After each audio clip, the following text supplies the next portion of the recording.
Hey folks, your OS Reviews. Today you're watching our video impression slash very basic review of the pay-as-you-go plan on Lycamobile.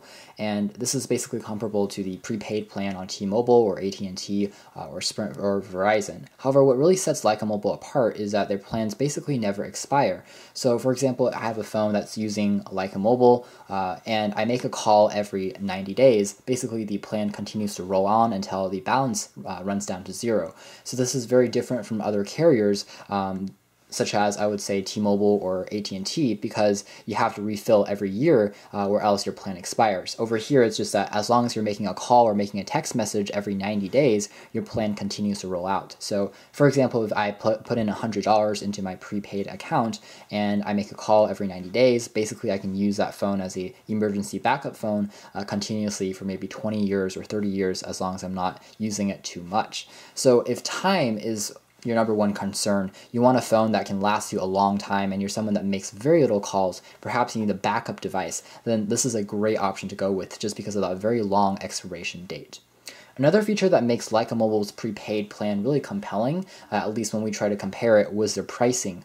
For example, originally they actually had 2 cents per minute, and this is a massive advantage over carriers like AT&T or T-Mobile, which usually charge about 10 cents per minute. And on AT&T, you actually have to pay $1 whenever you're calling, so in addition to 10 cents per minute afterwards. So it's $1 per day and then 10 cents afterwards, compared to Lycamobile, which was 2 cents per minute without any additional fees.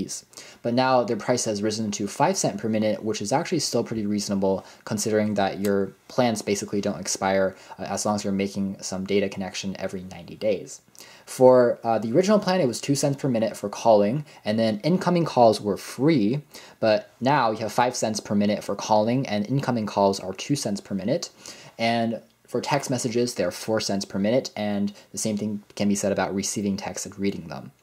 Data connectivity is a weakness of the Lycamobile products, so especially with the pay-as-you-go account, if you are planning on browsing the web a lot, this is not going to be, the prepaid account is not going to be the one for you, just because it's a bit more costly, and the newer SIM cards that are being rolled out actually have no data connectivity at all, so you can only make calls or send messages, MMS text messages using their products.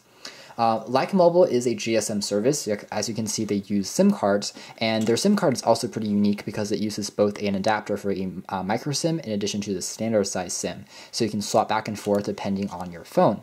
And also, they actually use T-Mobile's network, so whenever you have an area with T-Mobile coverage, you also have Lycamobile coverage. As far as compatibility with cell phones, your phone has to be unlocked. So even if you have a phone that's currently on T-Mobile, it still needs to be unlocked if you're using an older Lycamobile SIM card. If you're using one of their newer SIM cards that they're starting to roll out, you can actually use a T-Mobile phone directly. But if you have a AT&T phone, for example, you do need to unlock it first before you can pop in a SIM card and start using it. So in conclusion, I would say that my experience for the pay-as-you-go network experience on Lycamobile has been pretty positive. Call quality is excellent, and reception, at least here in the California/Seattle region, has been pretty strong. Although, it's not a perfect reception all the time, I can still get my calls, and generally the experience was relatively crisp depending on your phone. Call quality to point out, the SIM card itself actually is free, although if you order it from Lycamobile's website, shipping is $7 unless you put in a minimum balance onto the SIM card already. So for example, I want to put in, for example, $20 into my SIM card, then it actually ships out for free.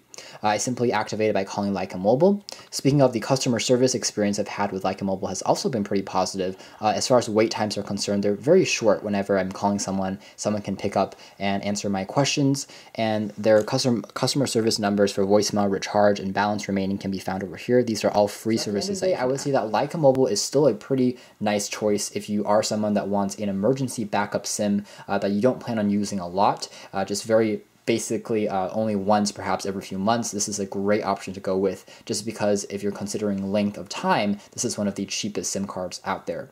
However, if you are someone who says, I know I'm going to spend about 10 minutes of calling every month, then Lycamobile is not the cheapest plan for you. But instead, this is the cheapest plan if you are someone who goes and only makes a call perhaps once every few months.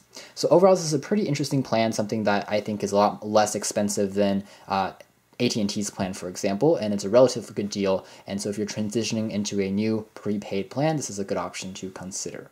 You can check out our full impression article on our website. This has been our video brief discussion/review. Thanks for watching your OS Review.